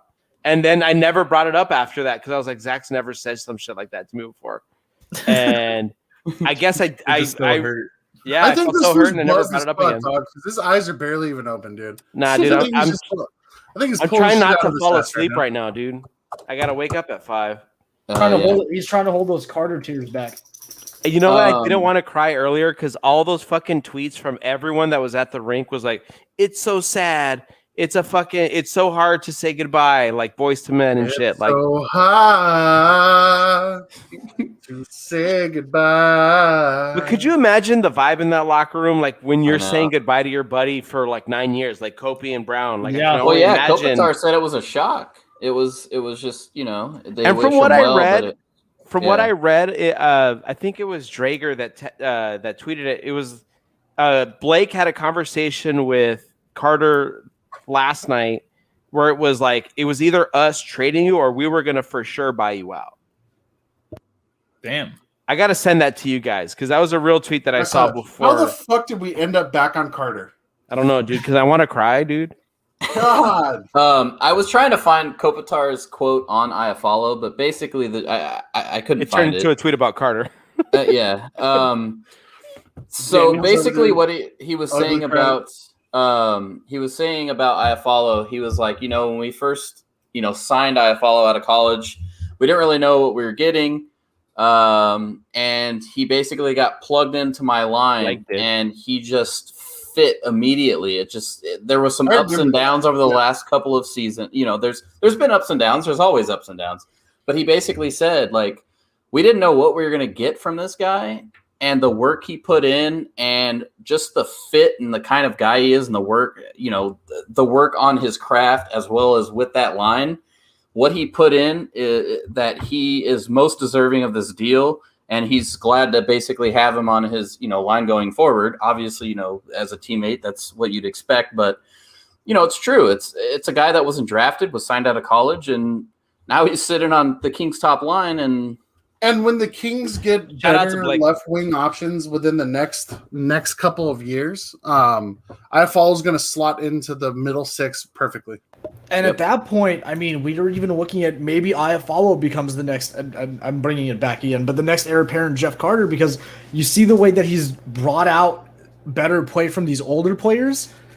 He might be able to do even more with the younger players coming in once he has that experience of other NHL with higher end NHL talent. I know you sub to us, my guy, but none of us are heartbroken. We're all realistic. We're all really happy for the dude. Well, not for the dude, but we're happy for the organization. Yeah. Honestly, we've been talking about this coming for at least 3 or 4 years. Oh yeah, for sure. I just didn't think it was going to happen, dude. The plan / outlook after deadline. I am super happy that Blake didn't decide that, we're going to be buyers and we're going to try and make this playoff push. Fantastic move by him. Fantastic move. We're second to last in the division. Sending like out everything else he's done. Talk about Blake reading the room and understanding the situation that he's in. What did you say, Scott? Second to last in the division. I mean, I think we lost like 4 against the Sharks, and they're supposed to be worse than us this year. Yeah. I'm glad he didn't make a fool of himself and get a big guy, and then us make the playoffs and get bounced in the first round. Honestly, we still may be in that situation, but I'm glad, like what Zach said, I'm glad he didn't say, we can make a push for the playoffs and try to, do something this season. No, if we get there and we get bounced in the first round, who cares? We don't necessarily need that early round draft pick at all. But at the same time, because it would be, we talked about this at the very beginning, that we didn't want them to really plan for and try to tank or anything like that. Because if they can get some playoff experience with those young guys this season, this is the season to do that with 0 expectations, knowing that you're in this division that isn't going to be sticking around long term. It's going to go back to the Pacific Division and have, kind of the normalcy, and the reason we're kind of competing is because of the divisions and who we're playing constantly over and over and what teams those are. Yeah. If they do get the playoff experience this year, I think it will be very important for, going forward. And I hope we do make it there. But at the same time, I'm glad we didn't move to say, fuck yeah, let's go for it. No, play those guys. If it happens, it happens. If it doesn't, move on to next season. I think the plan for the offseason, though, I think the Kings are going to make a big splash and go out and get a top free agency. I agree. I do not too. even in free agency, maybe even via trade. Yeah. I think they might chase somebody like Zach Rowinski, Samuel Girard, someone like that, man. They need a dynamic top. This has been our transition season from rebuilder into a playoff bubble team. I can't complain with any moves the organization has made. They've done everything the right way, even shipping carts out, because now we have one extra slot on that in that forward grouping to give one of these young guys that we want to come up some much needed full-time ice time. Well, and what else it did was it gave them room to make the Iafallo signing, is what people are saying, especially this season. They can make that deal, and it doesn't mess with their cap and problems their cap and the plans going forward. But I mean, I agree. I think again, and it goes back to chemistry with these younger line mates going forward. When people misconstrued what McClellan said at the beginning of the season, that we're done with the rebuild, and everybody was like, "Oh, okay, well, this is what it meant was we're not trying to tank and get more draft picks. We're going to be trying to make the transition to a team that's going for a cup, and this is a great season to do that." I'm very happy. Something I actually didn't realize is starting next year, we get $3 million off of Dion Phaneuf's buyout contract. Yes. Yeah. It's gonna be nice. I like that. But we don't. Again, harking back to what Fulson said about where is it? Where is it? What did he say? It's up there. Yeah. It's up a ways. So, no, you're all Kings fans that 4x4 looks expensive with flat cap. No, it doesn't, because the Kings starting next season are going to have like 31 mil in cap space, bro. 31 mil, and the following season it's going to be even more. Yep. So you guys are accepting the fact that we'll suck for a while. I don't know about a while. Have you? Yeah. Maybe a couple more seasons at the most. Have you? How long is a while? How long is? I don't think we're gonna suck though. I think maybe we don't pick a cup push, for a couple of seasons. But I don't think we're gonna suck for a while. If not being a Stanley Cup contender is what determines your team sucking, I got news for you guys. Almost everyone listening to the show right now, your team sucks. Yeah, and they suck fucking bad. Yeah. Yeah. And I'm cool with it, dude. I'm cool with it, man. It's not about sucking. We suck man, with a plan, bro. We because suck, look at this, right? We have 20 years of Kings fans. 30, all of us, 30 years as Kings fans, except for Scott, of sucking without a plan, except for like 4 or 5 years, dude. Yeah. And let me tell you this, and you could probably relate to this, Send. Yes, man, like the lean years were bad, the good years were good. But what's exciting right now about watching Kings hockey is watching kids progress. I love it, dude. Yeah.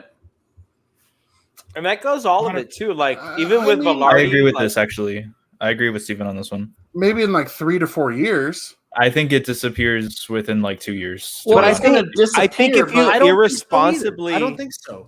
If you irresponsibly spend that space, obviously, like that comment, is so true. But I think with a general manager like Rob Blake, who's already proved that he's very savvy to the game, with the culture that LA builds in their young players of being team first guys, and with our history of signing relatively, beneficial bridge deals with younger players, I think we're going to be good for the next 6 or 7 years at least in terms of cap. Well, see, the thing is too is with the cap comment too. It's like, yes, if you think they're going to sign every single young guy coming up that we think are prospects, it goes back to what I said. It goes back to the same thing that I brought up, I don't know, a month and a half ago about the Dodgers and how they do their prospects versus using them as capital versus bringing them up and signing them. You cannot bring up every single guy that's fantastic and re-sign them and keep them for their career. It doesn't happen that way. You develop you have all to of your decide players. You treat all your players, all your prospects like franchise players because you want a return on your investment. What that investment is not either necessarily in the lineup or out. Player. Yep. Or it could be another asset. But regardless, you're trying to develop the best value for your assets. See, it's like the same thing here. Like, look, as great as Kempe is, and he took kind of a step forward and then a step back this season. He's been solid. I love Kempe, but at the same time, depending on who's coming up, who's ready to play, who we're going to go after in the offseason, whether that's via trade or free agency, does Kempe get a deal? Who knows? We don't know. They have a plan. We have to let some of these guys go. We're not going to get to keep every single person that we want. I could definitely see the Kings trading Kempe, dude, for assets. Trading? You have Rasmus UFA. Kupari Next coming year. up. Okay. Yeah, you have Rasmus Kupari coming up, things like that, right? And then Velarde and Jad RFA, they're not going to get anything ginormous, dude. No. They don't need to because they're still under control. Yeah. I mean, Velarde might get maybe $1 million. Jad may get $1 million. Unless they want to do longer term, but still, longer term. But still, like even worst case scenario, I don't see either one of those guys going for more than 2.25. That's absolute wildest worst case scenario. And I don't see that happening at all. Because neither of them have proven that they deserve that. Maybe next season they take a step forward. I can see them both getting 1.25 deals. I can see that on a term of 1 or 2 seasons. I can see that too. Yeah, And then after that, you give them the Tanner Pearson, Tyler Toffoli 3-year, $3.75 deal. Yeah, and then you have those assets locked at manageable money for the next 5 years. Now, as far as like the plan for the rest of the season, I could definitely see people like Arthur Kaliev getting a longer look. He's played one game, so you can at least play him. Maybe Byfield. Byfield's been playing very well in the AHL. So is Akil Thomas. Yeah, they might get a look down the stretch. Yep, and I wouldn't hate it. No, I mean, I'm all for it. The season is like a far gone conclusion that we're not going to make it. So I mean, might as well see what we have, man. Yeah, 100%. I agree. Yeah, no, I also agree, and that's the thing is like the plan is we don't know, we're not in their heads, but at the same time, it's true. As a successful franchise, again, I know I put it back to the Dodgers, but they've been doing it for such a long time. You know what you have in the pipeline. Some of those guys, like a Corey Seager, are somebody that you're planning to build your franchise around when they come up, and that's what you're going to do. They're going to be one of your guys. These other people, you want to give them time. You want to make sure you are grooming them so they are as successful as possible. But then you use them as because they can bring back. You can trade multiple of them for somebody that can help now or for now and the future, whatever it might be. You can't use those assets to fill holes. You have to treat everybody like an asset, whether that's somebody like Alex said, somebody that those assets could be their roster players. They can be AHL guys. They're all assets to these people, or trade chips. They're all assets to the organization one way or another. We can't have all the top prospects and let them become kings for the rest of their career. It just doesn't happen that way. Right. No. With that being said, I know Dave's got somewhere to be. I must go as well. This has been a great episode, I think. Probably one of our best episodes in a long time. Shit, me and Scott got new cameras and shit. We look good. Yeah. So with that, I'm gonna wish everyone good night. I know Dave. Oh, you're up. Yeah, I got to roll 2 boys. It's getting kind of late here. We'll wrap up with see our what you've beers. been drinking, Dave. Yeah, you want to do your beer? Here. I'm gonna deuce out. I'll see All you right. later. Good episode. Talk to you guys later. See you later. Papi. So as I always do, I like to show that I drank 3 beers. 2 beers and a seltzer. 3 drinks, yes. I quite like this one. The offshoot. Zach had 3 of these the other night in a span of 15 minutes and was wasted. It's actually really good. Offshoot is the side project from a couple of brewers from the brewery. Brewery doesn't do IPAs. They do like Trappist shit. And this place does like IPAs. So it's quite good. On the Moan scale, I'll give that like a solid 7. Ooh, I like with the number. That's added. I like it. Yeah. I was working on that this weekend. I had Bucktown Hayes. It's a double dry hopped hazy IPA from what brewery? Damn, it looks like it was a collab. It was a collab. It was definitely a solid choice. It wasn't hard to drink. It wasn't bitter at all. It wasn't overly hazy or juicy like some of the other hazy IPAs are. I could definitely do that again if I see it. I would probably give that one a motherfucking 7. I like that. Scott, what do you got this week? Just water? I got just water. My order didn't come in. Shout out to Drizzly, by the way. My order didn't come in. So shout out to you'll get to know Drizzy, next who's week. not a sponsor, but fuck those guys. They won't be a sponsor ever. Shout out to my back scratcher, bro. Hey, Shout out to them because they actually get fucking work done around here. facts. Back scratcher. Back scratcher. Is that Elite. plastic? It's got like shorter little spikes if you just want to give it a rub, and then this one if you got a fucking itch, and it extends too. God damn, bro. I'm 21. I just reach Elite. back here and scratch. Yeah, Dude, well, I do that'll that, reach but all then the way I down kept to getting my in trouble thighs. because I'd like walk into the room and I'd start like doing my back on the corner of the wall. And my wife, Now I got a question for you. You're guys. gonna take the finish off the wall. Real quick question. Now I know you guys like to scratch hard, What happens if you scratch over a back zit? Oh god, those are the worst. I don't have back zits, so I don't know. You actually don't have any acne ever. Ever in your life, huh? That's fair. I don't have it all the time, but like 7th grade, 8th grade, I'd get pimples like right here, and then maybe I don't like get them on my forehead. face very often. I do not. But back zits, I never really got. I had a fucking monster back there the other day. I don't even want to talk about it because. Oh, I would have loved to have popped it. Oh no, dude! Let me pop in. Okay, so I don't want to go too off course here. So I had to scratch my back, and that's the only reason I brought this up.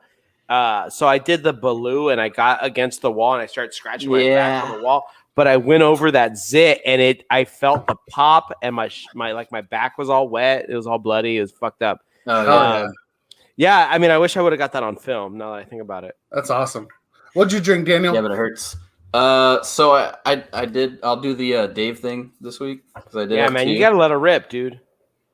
So I had a couple of really good looks ones. So good, dude. So the Savage was very good, but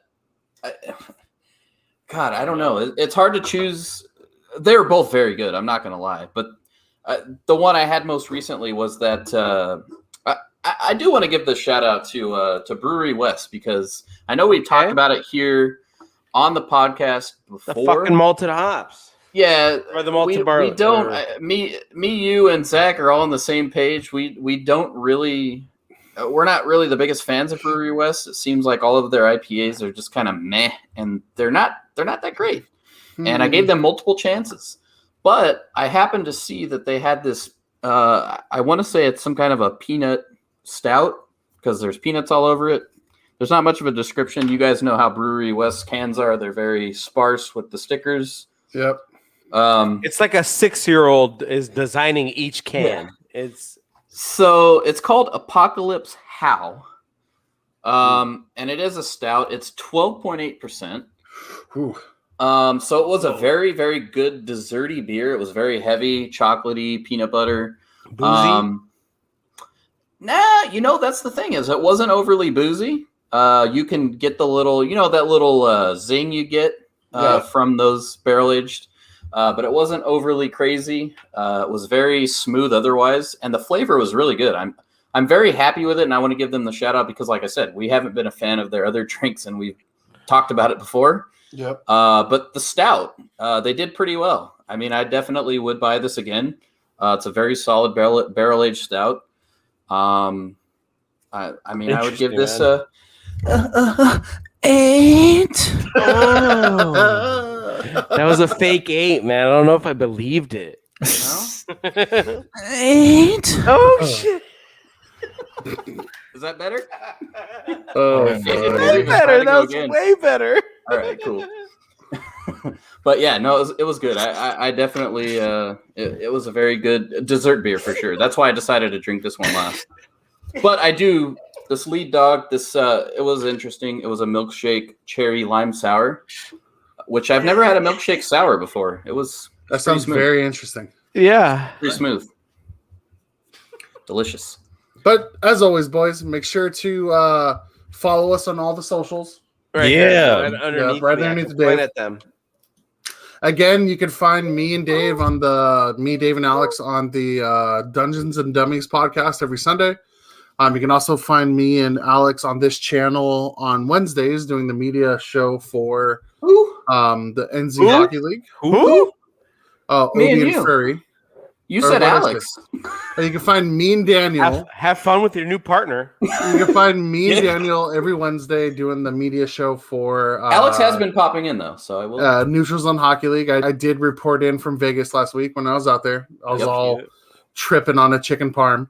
Yep. But yeah, as we always say, with that being said...